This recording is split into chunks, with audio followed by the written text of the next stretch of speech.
the 2017 tax bill did a carrot and stick approach to the problem of multinationals shifting profits to low-tax jurisdictions.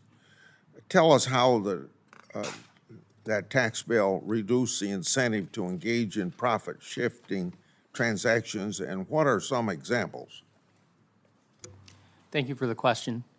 So the Tax Cuts and Jobs Act looked at the difference between the tax burden on foreign income and the tax burden on domestic income and sought to close that gap. When there's a large gap between a domestic tax rate and a foreign tax rate, there's a large incentive for businesses to shift their profits either artificially or actually offshore activities, physical activities and employment to minimize their exposure to a high tax rate. So the Tax Cuts and Jobs Act, number one, brought the corporate tax rate down, but then had a pairing of anti-avoidance policies, one in the global intangible low tax income, the GILTI, which is a minimum tax rate applied to foreign income, and the foreign derived intangible investment, which is the FDII, which is the FDII, to balance the difference that companies, when they're thinking about where to put their research and development or put their IP, to allow them to think maybe it makes sense to keep that in the U.S. rather than planning through different offshore structures. At the same time, we saw some changes in other jurisdictions that were helpful for this balance shifting in the U.S., and we've seen a significant amount of IP come from offshore locations back to the U.S. and profits being earned in the U.S. And we can see this in some data that I had in my written testimony showing that royalties earned by U.S. companies on U.S. IP in the U.S. has increased dramatically, especially in bilateral data with Ireland. President Biden has proposed several changes to the U.S. tax system. So, Mr. Bunn, most notable are reforms to the provision called GILTI.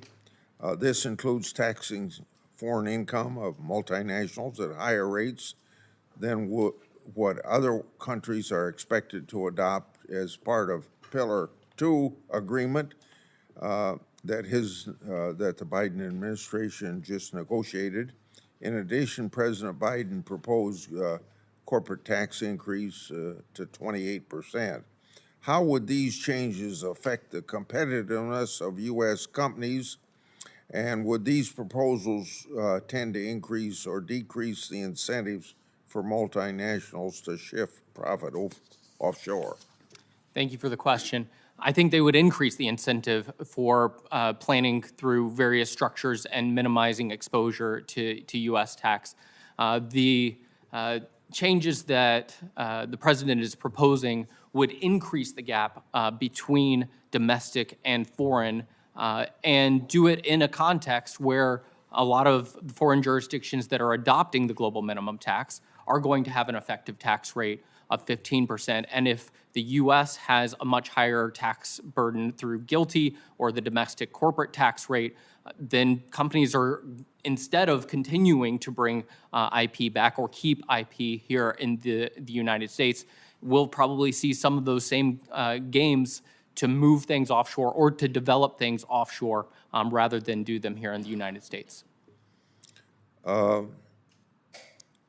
Mr. Bunn, the administration claims Pillar 2 tax framework will end, and I quote, a global race to the bottom with respect to corporate taxes. However, in reality, Pillar 2 may simply shift the focus from a competition base on low rates and traditional tax incentives towards one based upon providing direct cash subsidies. How do you feel, or how do you expect tax havens to respond to the implementation of Pillar 2? So we're already seeing some of this response. Some jurisdictions looking at the minimum tax rules, and the minimum tax rules provide for certain things that I think a lot of jurisdictions are looking at with through an attractive lens. The jurisdictions are looking at grants, refundable credits, and different mechanisms that the minimum tax rules treat more favorably than traditional tax credits. I was spending some time earlier this year looking at some of the jurisdictions and how they're planning to implement the rules, but Bermuda is looking at a refundable tax credit. Singapore is looking at a refundable investment tax credit. Switzerland, some cantons in Switzerland are looking at refundable credit programs.